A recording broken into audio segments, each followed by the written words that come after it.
Армысыздар, құрметті тыңдармандар, менің арнама қош келдіңіздер. Бүгінгі тақырып ұйқысыздық туралы болмақ. Ұйқысыздық мазалап жүрсе, бүгінгі видеоны соңына дейін қарап, өте пайдалы ақпараттармен бөлісемін. Ұйқысыздықтың себеп салдары мен емі туралы айтамын. Соңына дейін міндетті түрде қараңыздар.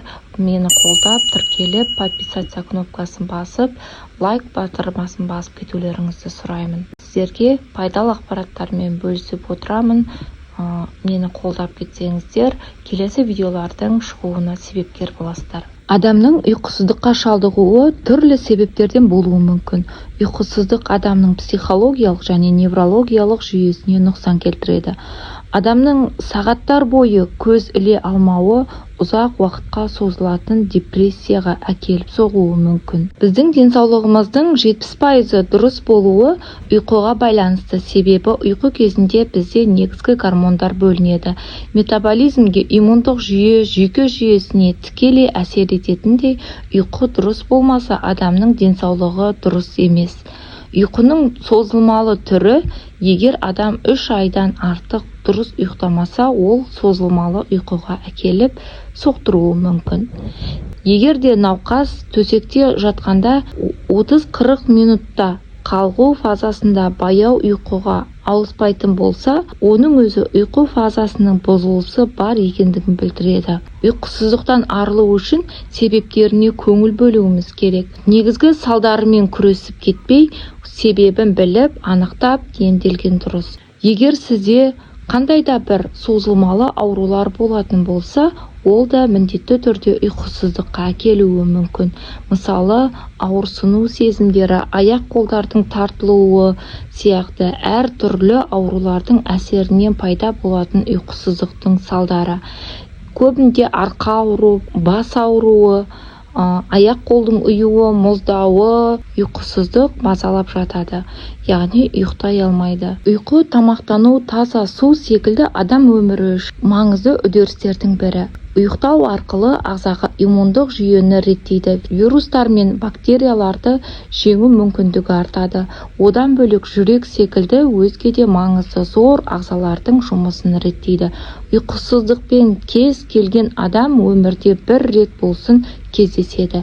Дегенмен де ұйқы режимін бұзу жиілесе, оның да берер салдары өте көп. Гормон дегенді естігеніміз болмаса, оның қандай қызмет атқаратынын адам өміріндегі маңыздылығы туралы ойланып көрмегеніміз де анық. Бүгінгі видеода осы гормон туралы да айтатын боламыз. Жалпы гормон деген не? Алдымен осыны анықтап біліп алайық. Гормон эндокринді бездер шығаратын биологиялық белсенді заттар. Эндокриндік бездер гормондарды қанға шығарады.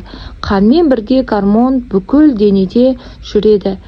Зат алмасу және белгілі бір ағзалардың жұмысын реттейді. Адамның 9 эндокринді бездері бар және олардың әрқайсысы бірден бірнеше гормонға айналады. Кейбір ағзалар, нақтырақ айтқанда, бүйрек, асқазан, ішек жолдары, бауыр гормондары шығаруға көмектеседі. Мидың кішкене бөлігі болып табылатын гипоталамус барлық гормондардың жұмысын ұйымдастырады. Егер гормонның бөлінуінде ешқандай кінәрат болмаса, адамның өзін жақсы сезінеді, әрі денсаулығы жақсы болады.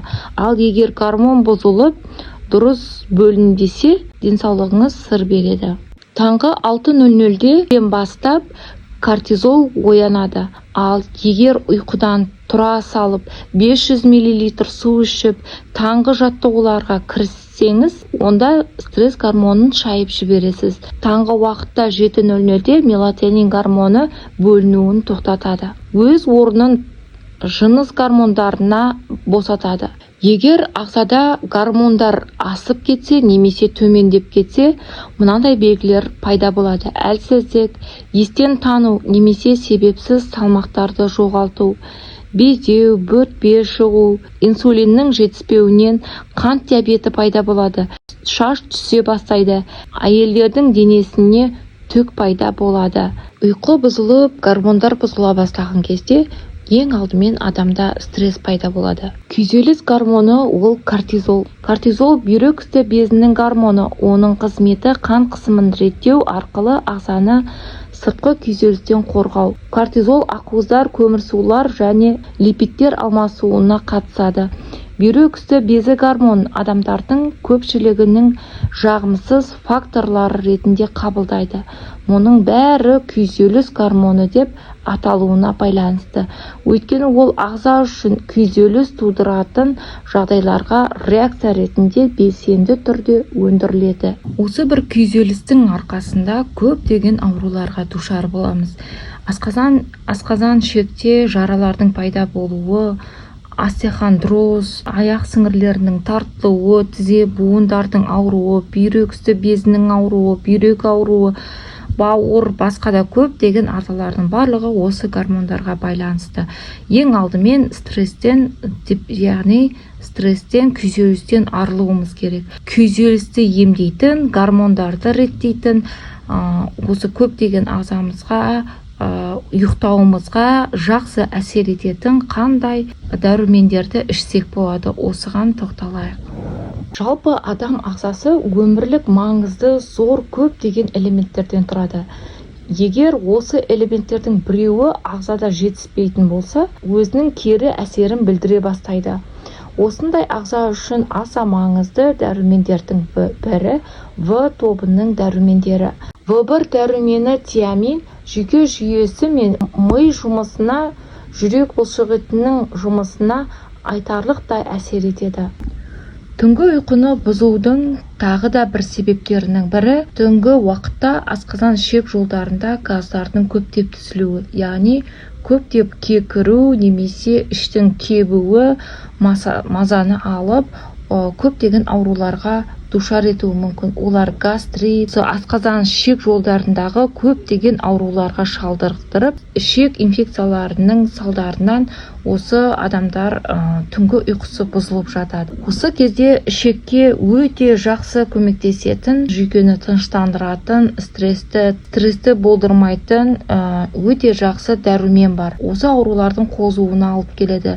Қажетті дәрумендердің бірі. Осы В1 дәрумені, яғни тиамин ағзада жетіспеген жағдайда дұрыс зат алмасу үшін шаршаңқылық сезініп, күні бойы дәрумен жеткіліксіздігі, әлсіздік пайда болуы мүмкін.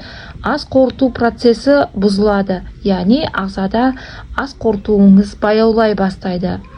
Ағза тиаминге зәру болған жағдайда жүйке жүйесі үлкен ауруларға шалдықтыруы мүмкін. В1 дәруменнің жетіспеушілігінен туындайтын мынандай ауруларды байқауға болады. Жадының төмендеуі, сана сезімінің төмендеп, мидың шатасуы, бұлшықеттердің әлсіздігі, жоғары физикалық және психикалық шаршау, аяқ-қолдың ұюы, негізгі тітіркену, үнемі жаурап жүру, депрессиялық көңіл-күй, депрессияға түсіп, кез келген дыбыстардан қорқыныш сезім пайда болу, бұл да В1 дәруменінің жетіспеушілігінен. Көңіл-күйіңіз тез босап кететін болса, осы В1 дәруменінің жеткіліксіздігінен. Ұнды тағамдарды көп жеу, қантты, ұйқының түнде бұзылуы, артрит, арқаның, буындардың ауыруы дәрумендердің жетіспеушілігінен пайда болады. В1 дәруменінің асқазан ішек жолдарына және буындарға, басқа да ауруларға қандай пайдасы бар десеңіз, ішектің жалпы адам денсаулығына дұрыс қызмет атқару рөлі аса зор. Себебі онда сансыз көптеген бактериялар өмір сүреді. Өздігінен белгілі жақсы бактериялар мен зиянды бактериялар болып екіге бөлінеді. Ішектегі пайдалы және зиянды бактериялардың арасында тепе-теңдіктің болмауы, яғни зиянды бактериялардың көбейіп кетуі көптеген ауруларды туғызады. Бұлар артрит, остеопороз, ішектен қабынуы, бүйрек ауруы, қант диабеті, қан қысымының көтерілуі, адам органдарының барлығы бір-бірімен тығыз байланысты. Сондықтан да бұл асқазан ішектерінің бұзылуы көптеген ауруларға душар етеді. Осы асқазан ішектеріндегі бізге пайдалы бактерияларды көбейту үшін В1 дәрумені осы қышқылдықты арттырып, бактерияны көбейтуге жағдай жасайды. Сондықтан да В1 дәрумені қажет. Асқазанда қышқылдықтың төмендеуі бұл біздің иммунитетімізді түсіріп, қазіргі көптеген адамдардың жол жөнекей ұйықтап жүруі, әлсіздігі, барлығы көптеген аурулардың жер бетіне көптеп шығып кетуі де осы асқазан ішектері жұмыстарының дұрыс қызмет атқара алмауында. Бұл өзінің қызметін дұрыс атқара алмаса, бізде үлкен дәретке шығуымыз да қиындайды. Үлкен дәретке шығу қиындаған кезде үлкен дәретіміз жиналып, біздің ағзамызды улай бастайды. Үлкен дәретке күнделікті шығу ол заңдылық. Көбінде денсаулығымызға байланысты көптеген проблемалар, аурулардың көбісі осы ағзамызға дәрумендердің жетіспеушілігінен туындайды. Біздің ағзамызға қажетті маңызды дәрумендердің бірі бұл Д витамині. Оның жетіспеушілігі бүкіл әлемдерде адамдардың 50-60%-ында зардап шегеді екен. Д дәруменінің жетіспеушілігі көп жағдайларға адамдарға байқалмайды, өйткені бұлшықеттер әлсіздігі, бұлшықеттің аурулары, жамбас, бел, аяқ, сүйек аурулары, әсіресе үлкен кісілерде осы дәрумен жетіспеген кезде түнгі ұйқылары бұзылып жатады. Сонымен қатар Д дәруменімен қоса К2 дәруменін бірге қабылдаған өте пайдалы. К2 дәрумені майда еритін витамин, ол қанның ұюында сүйек денсаулығымен және жүрек денсаулығына маңызды рөл атқарады. Егер ұйқыңыз тыныш болсын десеңіз, осы дәрумендерді күнделікті қабылдауға кеңес беремін. Д3 дәрумені күнделікті қабылдауға болады, бірақ дозасын дәрігермен бірге кеңескен. К2 дәруменін Д3 дәруменімен бірге қабылдаған кезде ол біздің сүйек буындарымызға дұрыс сіңіп, сонымен қатар мырышты қабылдауға кеңес берем. Мырыш бұл асқазан ішек жолдарындағы көптеген, мысалға, жел шығара алмай түнде жатқан уақытта көп адамдар көп кекіре береді, немесе көп жел шығарады. Соның барлығы ішек құрылысының дұрыс болмауынан пайда болатын аурулар. Сондықтан да осы аурулардың шешімін табу үшін мырышты қабылдауға кеңес берем. Көп мырыш ағзаның көптеген функцияларының дұрыс қызметін атқару үшін осы мырыштың қызметі өте көпті. Ұйқыңыз тыныш болсын десеңіз, күнделікті Д3 дәруменін қабылдауға кеңес берем. Д3 дәруменінің сіңуіне көмектесетін, кальцийдің қызметін арттыруға көмектесетін К2 дәруменін қабылдауға, сонымен қатар мырышты, яғни цинкті қабылдауға, сонымен қатар жатар алдында 2 сағат бұрын магний В6 дәруменін қабылдауға кеңес беремін. Ұйқыңыз тыныш болып, азанда сергек оянасыз. Сонымен қатар азанда ұйқыдан тұра салысымен сергек оянғаннан кейін жаттығулар жасап, аш қарынға су ішуге кеңес берем.